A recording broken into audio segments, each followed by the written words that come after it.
Kozhikode Kakkur medical ഷോപ്പിലെ മോഷണ കേസിൽ പ്രതി പിടിയിൽ. നിരവധി കേസുകൾ പ്രതിയായ കണ്ണൂർ സ്വദേശി തങ്കച്ചൻ മാത്യു ആണ് അറസ്റ്റിലായത്.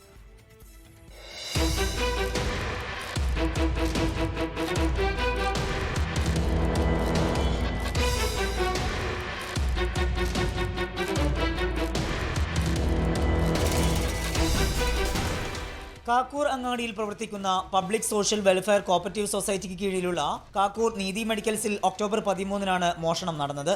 65,000 രൂപ നഷ്ടമായിരുന്നു. CCTVയിൽ ദൃശ്യങ്ങൾ പതിഞ്ഞിരുന്നെങ്കിലും മുഖം മറച്ചിരുന്നതിനാൽ പ്രതിയെ തിരിച്ചറിയാൻ കഴിഞ്ഞില്ല. പാലക്കാട് നിന്ന് മോഷണം നടത്തിയ തങ്കച്ചൻ മാത്യുവിനെ ആലത്തൂർ പോലീസ് കഴിഞ്ഞ ദിവസം പിടികൂടുകയായിരുന്നു. ചോദ്യം ചെയ്യലിനിടെയാണ് കാക്കൂരിലെ മോഷണ വിവരം സമ്മതിച്ചത്. പ്രതിയെ കാക്കൂരിലെത്തിച്ച് തെളിവെടുത്തു. വൈകിട്ടോടെ മോഷണ സ്ഥലത്ത് ബസ്സിലെത്തുന്ന പ്രതി രാത്രിയിലാണ് മോഷണം നടത്തുക. ഫോൺ ഉപയോഗിക്കില്ല. ഇതാണ് രീതി. കൊലപാതകം, മോഷണം തുടങ്ങി നിരവധി കേസുകളിൽ പ്രതിയായ ഇയാൾ കുരുമുളക് തങ്കച്ചൻ എന്നാണ് അറിയപ്പെടുന്നത്. 24 കോഴിക്കോട്.